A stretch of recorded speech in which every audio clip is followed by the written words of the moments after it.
Law 31. Control the options. Get others to play with the cards you deal. Judgment. The best deceptions are the ones that seem to give the other person a choice. Your victims feel they are in control, but are actually your puppets. Give people options that come out in your favor, whichever one they choose. Force them to make choices between the lesser of two evils, both of which serve your purpose. Put them on the horns of a dilemma. They are gored wherever they turn. Observance of the law. From early in his reign, Ivan IV, later known as Ivan the Terrible, had to confront an unpleasant reality. The country desperately needed reform, but he lacked the power to push it through. The greatest limit to his authority came from the boyars, the Russian princely class that dominated the country and terrorized the peasantry. In 1553, at the age of 23, Ivan fell ill. Lying in bed, nearing death, he asked the boyars to swear allegiance to his son as the new Tsar. Some hesitated, some even refused. Then and there, Ivan saw he had no power over the boyars. He recovered from his illness, but he never forgot the lesson.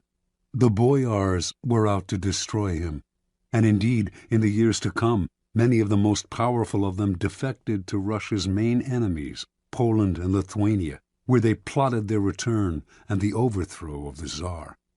Even one of Ivan's closest friends, Prince Andrei Kurbsky, suddenly turned against him, defecting to Lithuania in 1564 and becoming the strongest of Ivan's enemies. When Kurbsky began raising troops for an invasion, the royal dynasty seemed suddenly more precarious than ever. With émigré nobles fomenting invasion from the west, Tartars bearing down from the east, and the boyars stirring up trouble within the country, Russia's vast size made it a nightmare to defend. In whatever direction Ivan struck, he would leave himself vulnerable on the other side. Only if he had absolute power could he deal with this many-headed hydra, and he had no such power. Ivan brooded until the morning of December 3rd, 1564, when the citizens of Moscow awoke to a strange sight. Hundreds of sleds filled the square before the Kremlin, loaded with the Tsar's treasures and with provisions for the entire court. They watched in disbelief as the Tsar and his court boarded the sleds and left town. Without explaining why, he established himself in a village south of Moscow. For an entire month, a kind of terror gripped the capital, for the Muscovites feared that Ivan had abandoned them to the bloodthirsty boyars. Shops closed up, and riotous mobs gathered daily.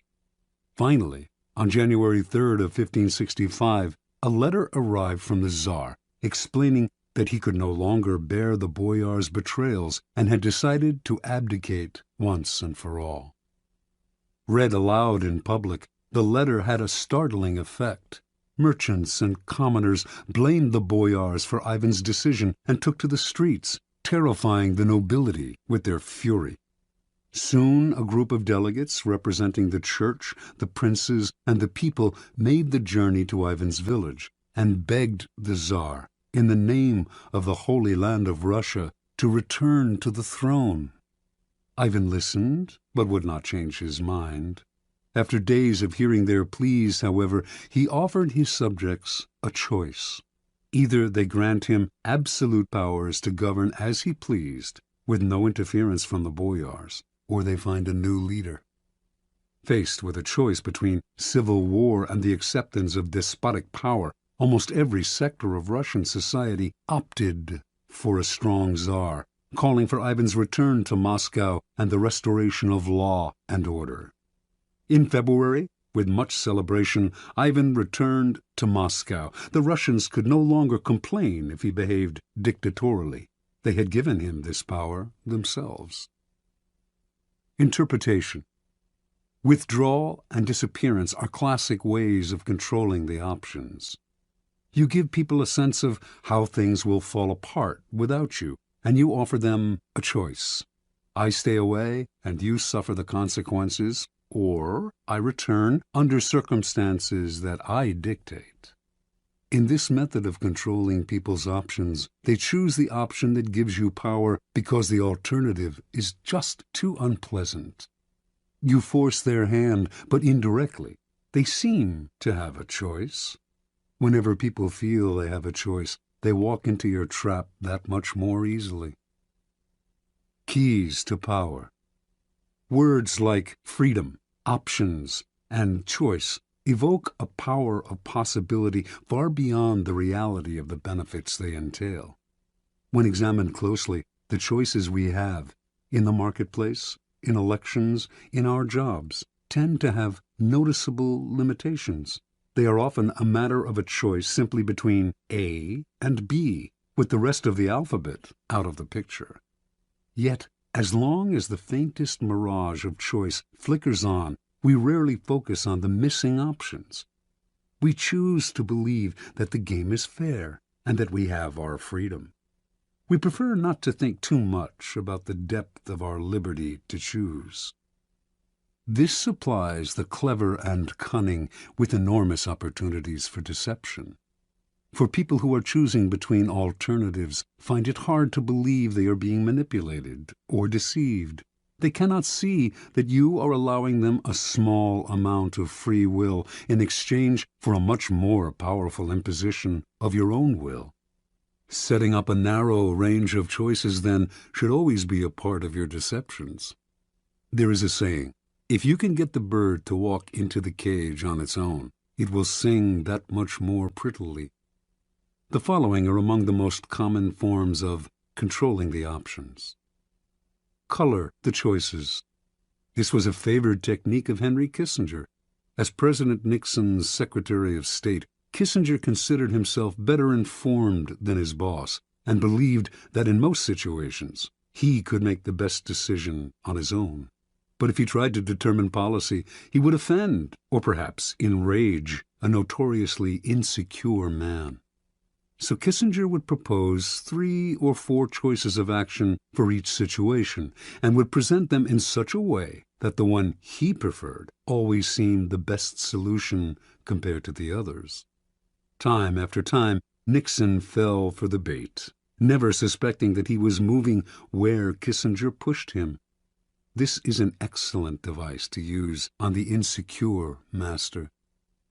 Force the resistor. This is a good technique to use on children and other willful people who enjoy doing the opposite of what you ask them to.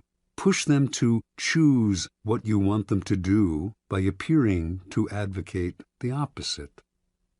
Alter the playing field. In the 1860s, John D. Rockefeller set out to create an oil monopoly. If he tried to buy up the smaller oil companies, they would figure out what he was doing and fight back. Instead, he began secretly buying up the railway companies that transported the oil. When he then attempted to take over a particular company and met with resistance, he reminded them of their dependence on the rails. Refusing them shipping or simply raising their fees could ruin their business. Rockefeller altered the playing field so that the only options the small oil producers had were the ones he gave them. In this tactic, your opponents know their hand is being forced, but it doesn't matter. The technique is effective against those who resist at all costs. The shrinking options.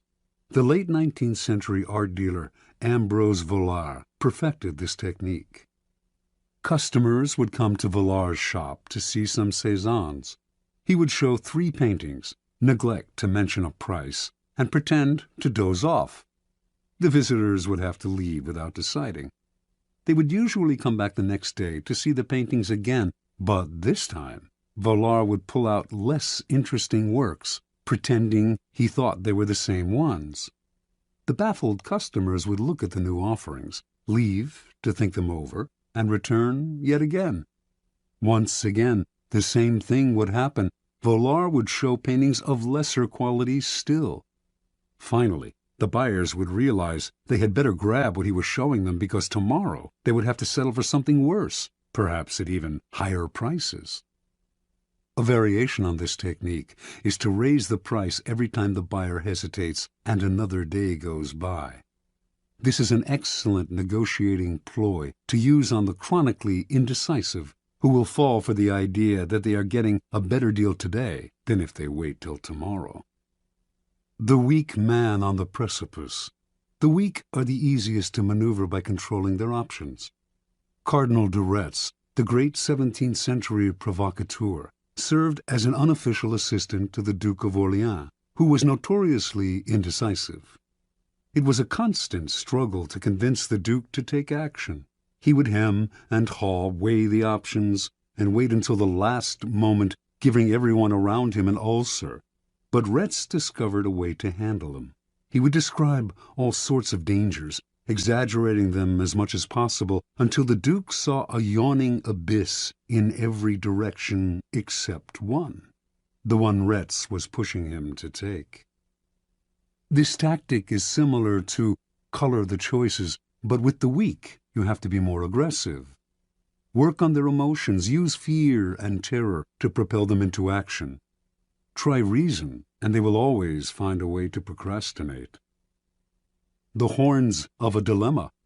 This idea was demonstrated by General William Sherman's infamous march through Georgia during the American Civil War. Although the Confederates knew what direction Sherman was heading in, they never knew if he would attack from the left or the right, for he divided his army into two wings, and if the rebels retreated from one wing, they found themselves facing the other. This is a classic trial lawyer's technique. The lawyer leads the witness to decide between two possible explanations of an event, both of which poke a hole in their story. They have to answer the lawyer's questions, but whatever they say, they hurt themselves. The key to this move is to strike quickly, deny the victim the time to think of an escape. As they wriggle between the horns of the dilemma, they dig their own grave. Understand, in your struggles with your rivals, it will often be necessary for you to hurt them. And if you are clearly the agent of their punishment, expect a counterattack, expect revenge. If, however, they seem to themselves to be the agents of their own misfortune, they will submit quietly. When Ivan left Moscow for his rural village, the citizens asking him to return agreed to his demand for absolute power. Over the years to come, they resented him less for the terror he unleashed on the country, because, after all, they had granted him his power themselves. This is why it is always good to allow your victims their choice of poison and to cloak your involvement in providing it to them as far as possible.